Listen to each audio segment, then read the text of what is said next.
വചനയാത്ര ഉൽപ്പത്തി 15-ാം അധ്യായം. അബ്രാമുമായി ഉടമ്പടി.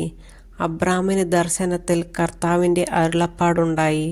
അബ്രാം, ഭയപ്പെടേണ്ട, ഞാൻ നിനക്ക് പരിചയാണ്, നിന്റെ പ്രതിഫലം വളരെ വലുതായിരിക്കും. അബ്രാം ചോദിച്ചു, കർത്താവായ ദൈവമേ, സന്താനങ്ങളില്ലാത്ത എനിക്ക് എന്ത് പ്രതിഫലമാണ് ലഭിക്കുക? ദമാസ്കസുകാരൻ ഏലിയാസറാണ് എൻ്റെ വീടിൻ്റെ അവകാശി.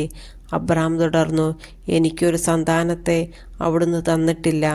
എൻ്റെ വീട്ടിൽ പിറന്ന ദാസരിൽ ഒരുവനായിരിക്കും എൻ്റെ അവകാശി. വീണ്ടും അവന് കർത്താവിൻ്റെ അരുളപ്പാടുണ്ടായി, നിന്റെ അവകാശി അവനായിരിക്കുകയില്ല, നിന്റെ മകൻ തന്നെയായിരിക്കും. അവിടുന്ന് അവനെ പുറത്തേക്ക് കൊണ്ടുവന്നിട്ട് പറഞ്ഞു, ആകാശത്തേക്ക് നോക്കുക, ആ കാണുന്ന നക്ഷത്രങ്ങളെ എണ്ണമെടുക്കാൻ കഴിയുമോ? നിന്റെ സന്താന പരമ്പരയും അതുപോലെയായിരിക്കും. അവൻ കർത്താവിൽ വിശ്വസിച്ചു. അവിടുന്ന് അത് അവന് നീതീകരണമായി കണക്കാക്കി.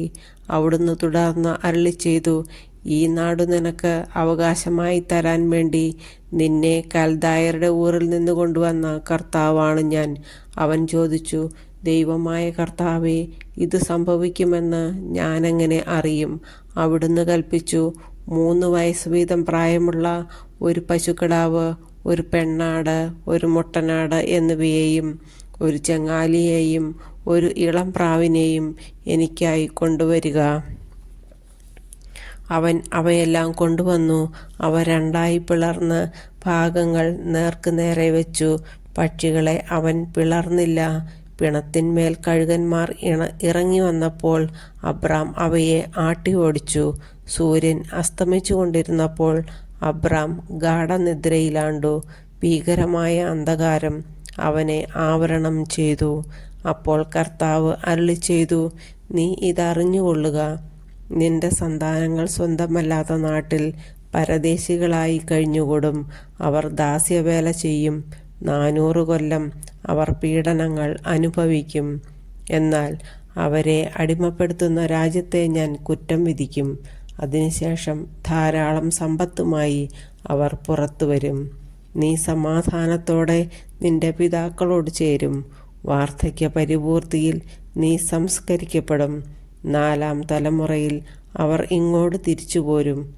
എന്തെന്നാൽ അമോര്യരുടെ ദുഷ്ടത ഇനിയും പൂർത്തിയായിട്ടില്ല. സൂര്യൻ അസ്തമിച്ച് അന്ധകാരം വ്യാപിച്ചപ്പോൾ പുകയുന്ന ഒരു തീച്ചൂള കാണാറായി. ജ്വലിക്കുന്ന ഒരു തീനാളം പിളർന്നിട്ടിരുന്ന കഷ്ണങ്ങളുടെ നടുവിലൂടെ കടന്നുപോയി. അന്ന് കർത്താവ് അബ്രാമിനോട് ഒരു ഉടമ്പടി ചെയ്തു, നിന്റെ സന്താന പരമ്പരയ്ക്ക് ഈ നാട് ഞാൻ തന്നിരിക്കുന്നു. ഈജിപ്ത് നദി മുതൽ മഹാനദിയായ യൂഫ്രട്ടീസ് വരെയുള്ള സ്ഥലങ്ങൾ, കേന്യർ, കെനീസ്യർ, കദ്മോന്യർ, ഹിത്യർ, പെരീസ്യർ, റഫായിം, അമോര്യർ, കാനാന്യർ, ഗിർഗാഷ്യർ, ജബൂസ്യർ എന്നിവരുടെ പ്രദേശമൊക്കെയും ഞാൻ നിങ്ങൾക്ക് തന്നിരിക്കുന്നു.